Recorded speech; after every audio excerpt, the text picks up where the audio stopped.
Assalamualaikum warahmatullahi wabarakatuh. Anak-anakku kelas 8 yang berbahagia, mudah-mudahan sudah mengikuti materi akidah akhlak ini. Kalian sudah sarapan, sudah makan pagi, semangat ya.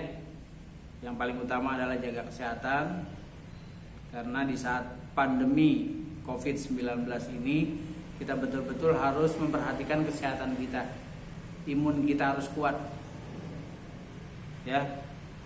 Kalau tidak ada vitamin ya makan yang banyak, yang terlalu begadang, tidur secukupnya agar kita terus setiap hari bisa mengikuti pembelajaran jarak jauh ini atau daring. Ya, itu yang penting jaga kesehatan ya. Baik, untuk materi kali ini kita masih di bab 2 setelah kemarin kita mengadakan ulangan harian, walaupun masih ada yang belum ikut ya. Saya juga nggak tahu, ini belum ada laporan, apa karena ketiduran atau karena lupa atau mungkin nggak ada paket dan sebagainya. Jadi saya harap yang seperti itu, kalau memang tidak ada sama sekali, ya kamu harus lapor ke sekolah. Ya minimal orang tua yang paling penting mah ya ke sekolah. Tidak ada laporan. Jadi biar nanti sajalah, nanti saya kasih siapa-siapa sih yang tidak ikut ulangan. Kemudian walaupun ulangan di rumah juga semangat. Ini kadang-kadang jomplang terbalik. Yang bagus-bagus bisa dapat 100, yang jelek-jelek bisa dapat 20. Karena saya kemarin hanya memberikan 10 soal. Ya. 10 soal pilihan ganda semua lagi ya. Ini untuk akidah akhlak, mudah-mudahan ini nilainya bagus-bagus. Baik, saya langsung lanjut saja. Materi bab 2 ini tentang mukjizat, karomah, maunah dan irhas. Sedikit kemarin sudah dibahas tentang mukjizat, pengertian mukjizat yang kita mungkin sudah hafal bahwa mukjizat adalah kejadian luar biasa yang memang banyak diberikan kepada nabi dan rasul ya. Pertama kita kenal ada Nabi Isa, Nabi Musa, Nabi Ibrahim, ya, kemudian Nabi Nuh, Nabi Muhammad SAW. Mukjizat itu ada yang kisah, ada yang hisiah. Ya, ada yang situ didengar, dirasakan, dilihat, ada juga yang tidak terdengar. Ya, ada yang keberadaannya tidak dapat dirasakan dan ditangkap oleh panca indera. Baik, yang tadi saya sebutkan nabi dan rasul yang diberikan mukjizat oleh Allah Subhanahu wa taala, kejadian yang sangat luar biasa yang mungkin nabi dan rasul aja tidak merasakan, nggak tahu itu apa. Padahal itu diberikan oleh Allah Subhanahu wa taala. Jadi rasul dan nabi merupakan manusia pilihan Allah yang mempunyai kepribadian mulia terhindar dari rusaknya akhlak. Nabi kita sendiri, Nabi Muhammad, diutus ke dunia untuk menyempurnakan akhlak. Innama bu'istu liutamima makarimal akhlak. Kita lihat yang pertama Nabi Nuh alaihissalam. Nabi Nuh banyak dijelaskan dalam kitab suci Al-Quran. Kepribadiannya terhindar dari rusaknya akhlak yang umumnya merusak pada manusia. Semua nabi dan rasul di antaranya memiliki kesabaran, ketabahan dalam mengarungi untuk menyebarkan agama Allah. Ya harus sabar ketika itu ada cacian, makian, cemoohan, harus siap sabar. Nggak seperti kita ya manusia. Cuma kalian di kelas 8, waduh, sabarnya nggak pernah hilang. Diledek sedikit nggak sabar, ya. Katanya dibully, bukan dibully. Beda loh dibully dengan diledek, ya. Ya jangan disamakan kadang-kadang itu. Pak guru saya selalu dibully, jadi saya nggak mau sekolah kayak ini. Ya. Makanya kalau ada apa-apa kan kamu ada wali kelas, tanyakan, ngobrol ke wali kelas, jangan diem aja. Jangan nanti salah persepsi padahal temennya nggak seperti itu. Tapi kalau yang nabi yang termasuk mukjizat itu kejadian yang sangat luar biasa. Itu memang dicemooh, dicaci maki, tapi dia dengan sabar, tabah menerima hal seperti itu karena itu adalah termasuk ujian dari Allah Subhanahu wa taala. Nah, jadi nabi yang seperti ini kan disebutnya ulul ajmi. Ulul ajmi. Yang pertama Nabi Nuh tadi ya. Dalam surat Nuh ayat 5 dan 6 Allah Subhanahu wa taala berfirman, Bismillahirrahmanirrahim. Qala rabbi inni da'autu qaumi lailan wa naharan falam yajidhum du'ai illa firara. Ya Tuhanku, sungguhnya aku telah menyeru kaumku siang dan malam, tapi seruan itu justru tidak menambah keimanan mereka. Justru mereka lari dari kebenaran. Jadi sudah berusaha Nabi Nuh untuk melaksanakan apa yang diperintahkan oleh Allah. Tapi kenyataannya malah kaumnya meninggalkannya. Nah, ini kan harus sabar. Kalau bukan nabi udah lari gitu, udah nggak mau lagi. Sama kalau guru ustadz, kadang-kadang muridnya tambah sedikit tinggal dah. Ya harus itu. Walaupun dia datang duluan guru lah, datang ternyata muridnya baru 2, baru jam segini baru datang harus sabar. Tetap diajarkan, jangan malah ditinggal atau ngambek.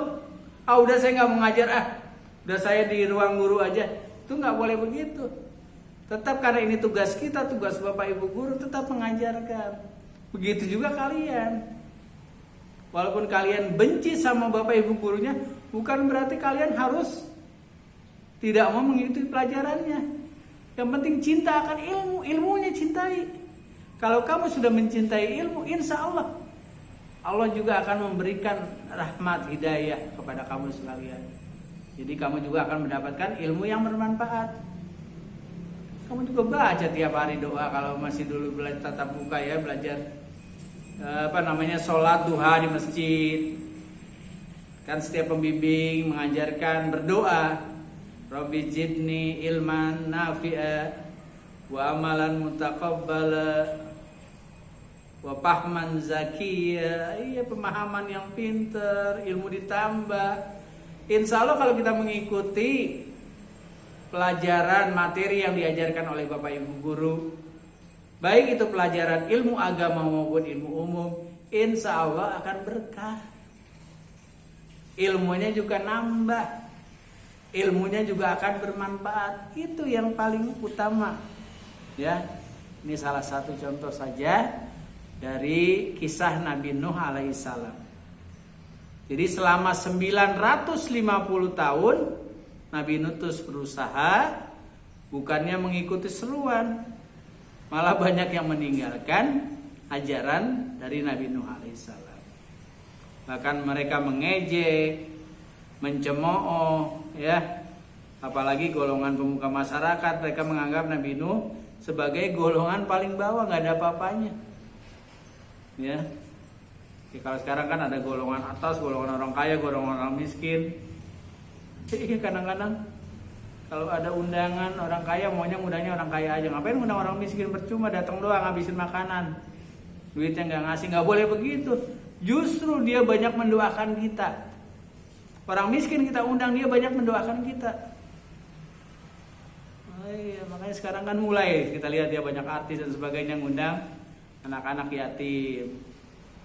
Ya itu diteruskan, hal-hal yang baik diteruskan. Ya itu Nabi Nuh dulu begitu, dicemooh, dianggap dia anak golongan bawah, nggak pantas sama pemuka masyarakat bercampur itu. Apalagi dia sampai mengajarkan ajaran yang mungkin mereka anggap itu ajaran yang baru. Nabi Nuh tetap sabar saat ketika ejekan kaumnya sudah melampaui batas, bahkan menentang azab Allah. Nabi ini kalau benar-benar kamu nabi, ya panggil Tuhanmu, coba ajab saya. Ya, kalau kamu bisa, seberapa sih jauhnya kamu bisa? Saya akan hadapi apa yang memang kamu bisa. Ya, seperti itu ditantang Nabi Nuh alaihissalam. Karena itu turun firman Allah dalam surat Hud ayat 37. Bismillahirrahmanirrahim. Wasna'il fulka bi'ayunina wa wahyina wa la tukhatibni fil ladzina zalamu innahum mugraqun. Dan buatlah bahtera perahu, pengawasan petunjuk Allah. Jangan kamu bicarakan dengan aku tentang orang-orang yang zalim, sungguhnya mereka akan tenggelam. Disuruh buat itu apa perahu. dari Allah Subhanahu wa taala. Jadi